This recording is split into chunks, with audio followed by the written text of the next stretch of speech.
Almost everyone in the United States at one time or another has traveled at least a stretch of old Route 66. It's the road where the people from Oklahoma went to California. It's a part of American history. Just the name conjures up images of going somewhere. To me, it's going back in time, seeing things that I grew up with.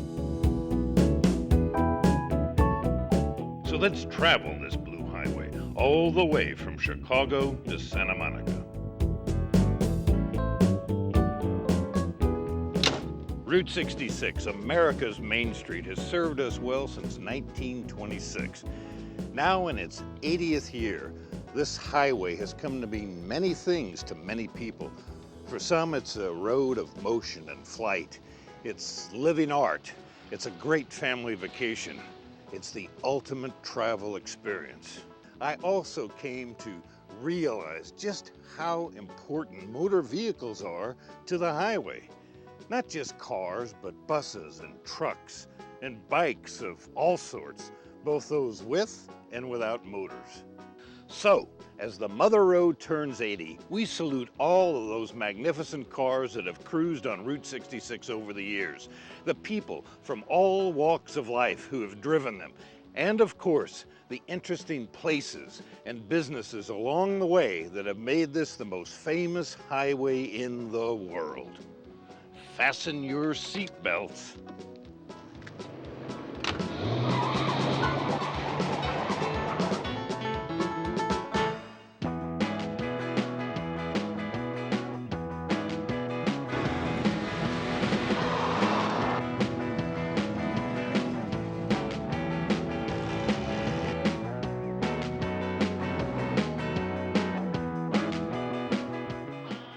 Route 66 and car collectors go together like biscuits and gravy, burgers and malts. The serpentine pavement seems like the perfect place to show off a classic piece of Detroit iron, T-Birds, Packards, muscle cars, classic V8s. Collectors may argue which cars are the best, which era they prefer, and whether sedans or convertibles are more desirable. But on one thing, they all agree. Everyone has an opinion. I've always loved, I'd say, hot cars, high-performance cars. I started out with a 67 Camaro Rally Sport when I was 17 years old that I bought with my newspaper boy money, and went from there. I've always had somewhat high-performance cars, but this was the cat's meow. It had everything I wanted, and most of all, the color really impressed me. Silver was the color for Arizona, for as far as I'm concerned, because it's going to bounce the heat off of it, but yet not attract the police. It's almost like having a Corvette pickup truck. It's got 2 bucket seats, 2-person cockpit. I don't have to take the kids anywhere anymore, so it just doesn't matter. The only other thing I'd choose beyond this would perhaps be a Ferrari, and that's about it. Maybe a Bentley, but I'm never going to get there. The history of this is that my daddy bought this in 1950 in September, paid $2,214 for it, and I was with him when he bought it. And I lost my dad 2 years ago, and I promised him I would keep it in condition and restored, and this is my legacy to my dad.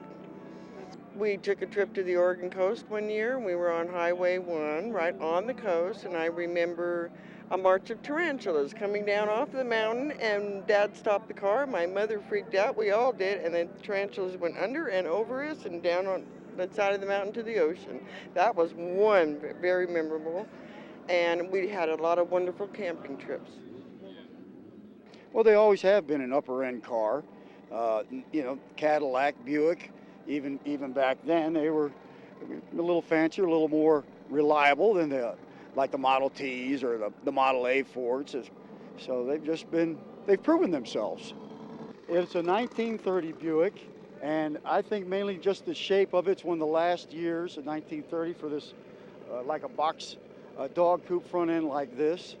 And the wood superstructure, there is no metal frame per se, like a modern car. Everything underneath here is wood. made of oak, and the pieces are bolted to it. Wood wheels, so just the last of its era. This is a golf club door. It was another exclusive for Buick, and you can see you could throw your clubs right in there. And here you can see quite clearly that it is all wood. This is wood. The whole superstructure is oak. Yes, has a rumble seat back there. It's just basically 2 passengers up here and then 2 in the rumble seat. That's about as many as you can get in it. You know, if you're out with your girlfriend, you got some privacy back there, plus you're out in the open. You know, not a convertible, but about the closest things you can get to it. It's a hoot, flat out. It'll only do about 50 miles an hour, and when you get it up there, you understand why. Because, like I say, it's a wood superstructure, and it's kind of gets to shaking a little bit. But, I mean, they're safe, but that's about as fast as you'd want to go.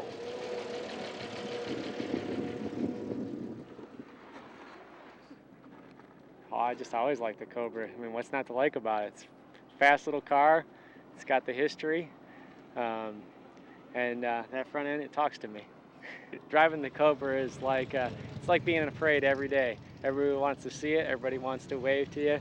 And when you get tired of waving, you can just drive away, and all they see is dust. It handles great on Route 66. Brings back those days of when it was still the real highway, the only way to go.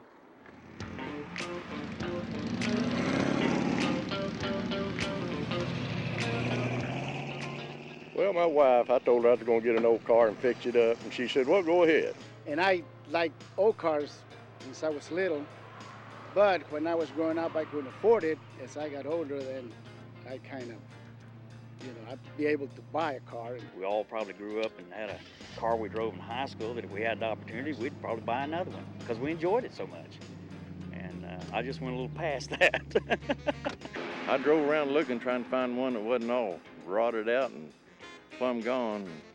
I find it right up here, all about 15 miles from where I live.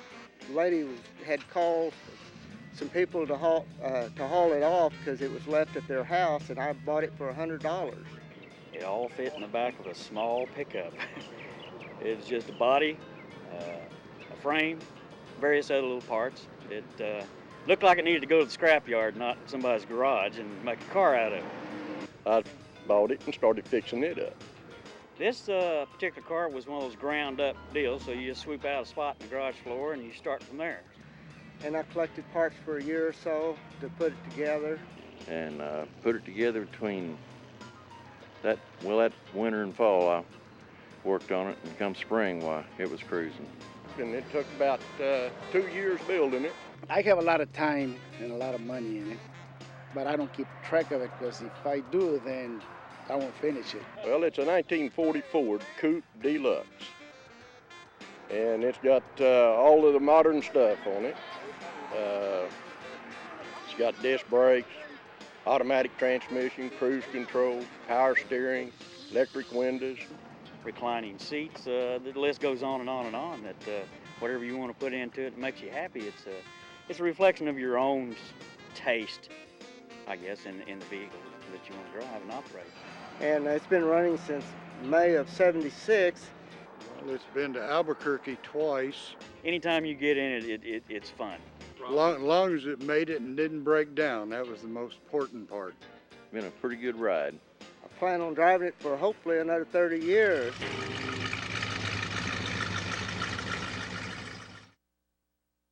Blue highways, those once busy arteries that were rendered obsolete by the building of the interstates, lend themselves to cars. Any kind of car. But for those of us who grew up in the 1950s, well, chances are our favorites were hot rods. Hot rods and Route 66. They were just about synonymous in the 1950s. No honest-to-goodness, red-blooded American teenager would dare take to the highway without first souping up his dad's old hand-me-down Ford.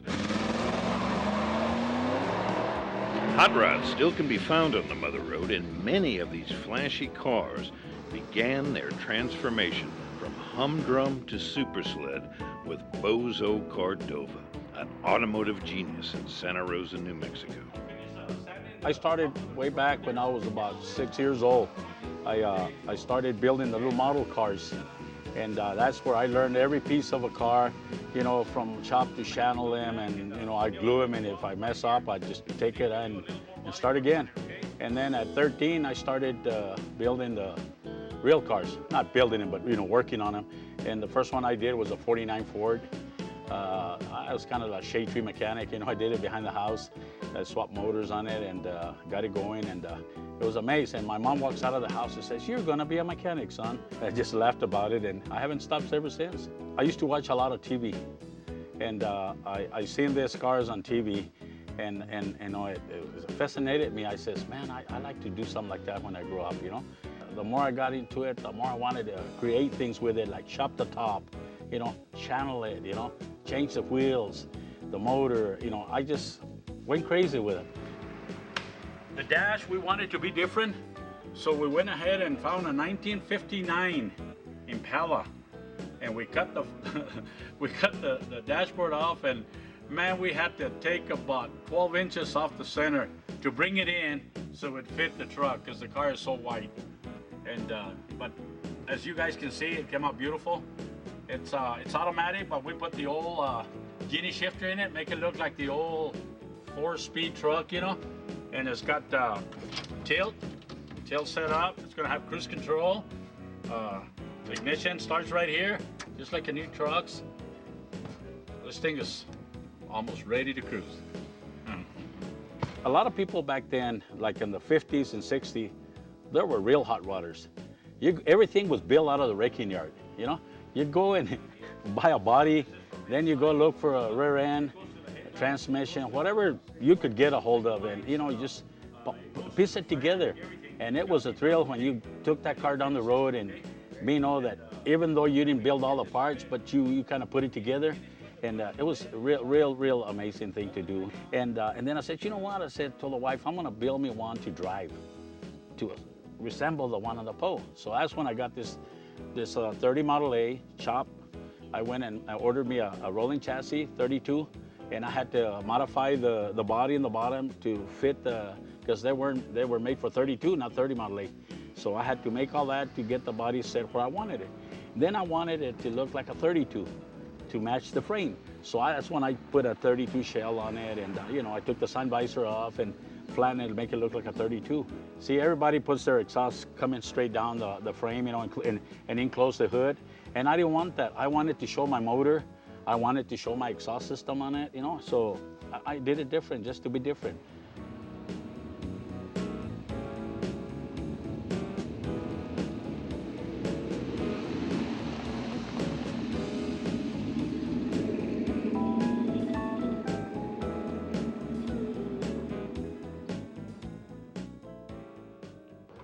The Mother Road is well known for producing its share of colorful and interesting characters. Two of the best examples can be found in far western Oklahoma. Ladies and gentlemen, may I present Harley and Annabelle Russell.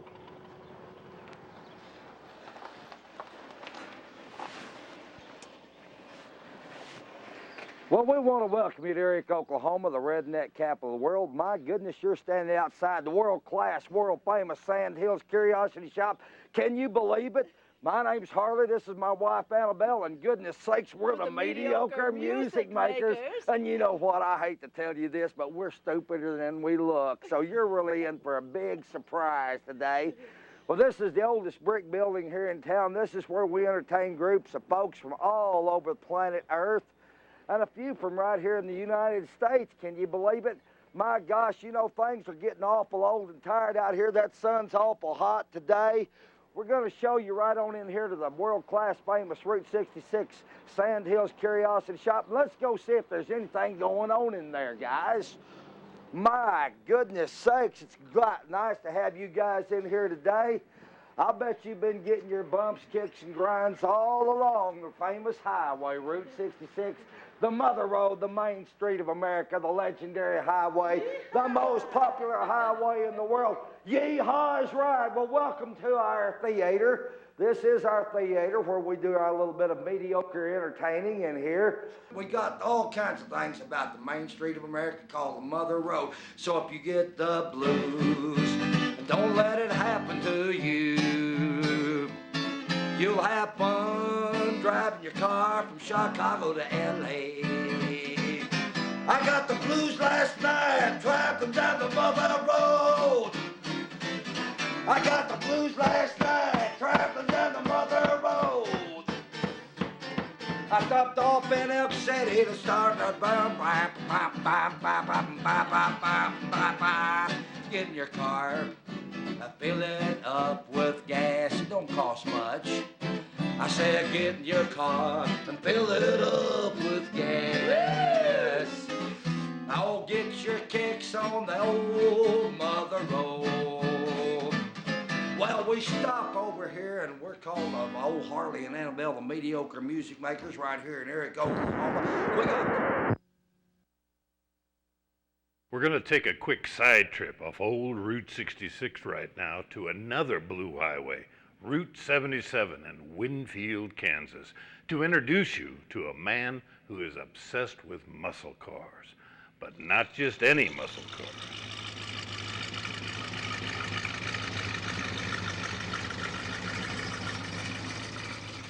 Well, I was in high school in the late 60s and graduated in 71, and my next door neighbors and friends that I ran around with had muscle cars, and I kind of liked the cars, I liked the colors, I liked the history.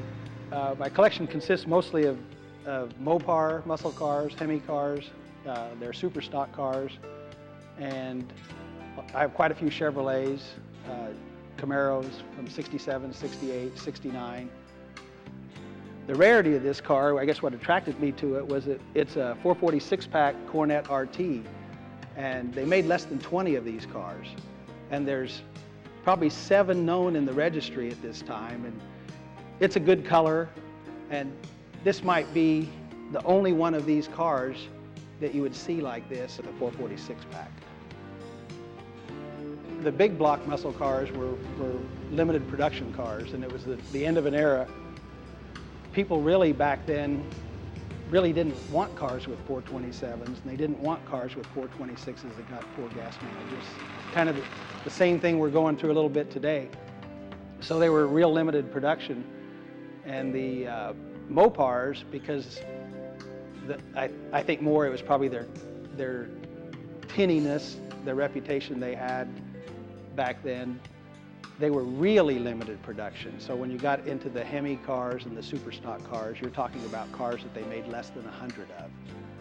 They probably would have even made fewer, except for to race in NHRA, they had to make a minimum, they had a rule that said you have to make 55 or you have to make 100 or you have to make 80. Different years had different rules. Sometimes you even wonder if there's so few of them left, did the factory even really build 55 and just say they did, or what really happened back then?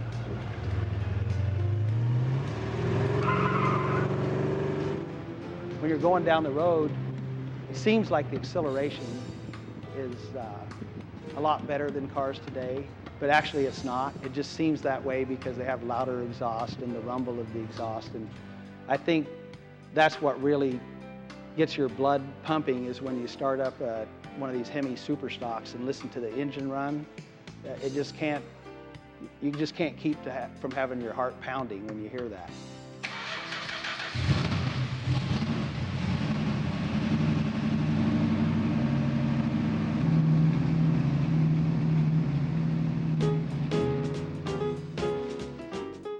This car is a 36 Packard, would have the typical Packard design grille, the big flying lady, we call her the donut chaser, and the wonderful louvers in the front.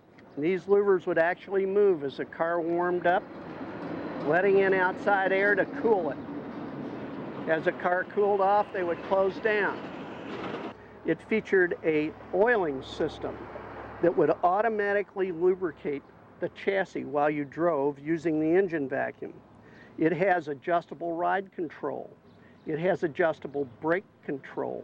So if you wanted the ride softer, you could soften up the ride. If you wanted the brakes to be a little stiffer, you could change it inside the car. This was the only car Packard built with 2 suicide doors in it. You notice that both the front and the rear door open with hinges on the back instead of the front. But this would have been a doctor's car, not a salesman. This was a very expensive car in 1936, but this is the kind of car people wanted. They wanted cars that all the kids and the dogs and everybody else could get in. The interior in the car would have featured all wool interior, would have had a wonderful place to put your lap robe, and hand grips in the back, as well as shades on the back and the side rear windows. Another classic feature of these old Packards was, and many old cars, was this was the trunk, and it was literally the trunk. So when you went on vacation, what you would do is you would have your own suitcase in the trunk, and yours might have a little blue dot on it, and your wife's might have a little white dot. And this one probably would have been a little green dot, which is missing. But this was the individual seat case. They were fitted into the trunk in this fashion, closed and sealed on the back of the car, and most had a canvas weather cover that went over the trunk to protect it from the elements. And that was where the word trunk came from. This car is a 1935 DeSoto Airflow Coupe. It's probably one of the last ones in existence. And it's unusual in that it was a salesman's car. Very inexpensive automobile. Its features include a magnificent airflow aerodynamic design. It has Art Deco features in the doors and in the interior, including the speedometer, which I believe is really beautiful. Both the window and the vent roll down to reduce the aerodynamic drag. So when you roll the window down, the vent window would go with it. The car itself is a businessman's coupe in that it was a 2-door car and had a space to store your business samples in it. It features a beautiful split window. It also gives you an absolutely perfect drag coefficient coming down, and you can see from the sides of the car how they actually molded into the car, the gutters and the drip lips. This car in itself, although it had tremendous engineering design features, was not well received. And it wasn't well received because it was low. It wasn't what people were looking for. People wanted big, heavy automobiles. Funny how time changes things. The Airflow Coupe may not have been popular in 1935, but today I count it as one of my favorite all-time designs. Join us on the next show when David Kane will take us for a ride along a rare stretch of Route 66 in his classic Packard. And we'll discover how Hollywood discovered the Mother Road. That's next on Blue Highways TV. Until then, I'm Michael Wallis. Travel well.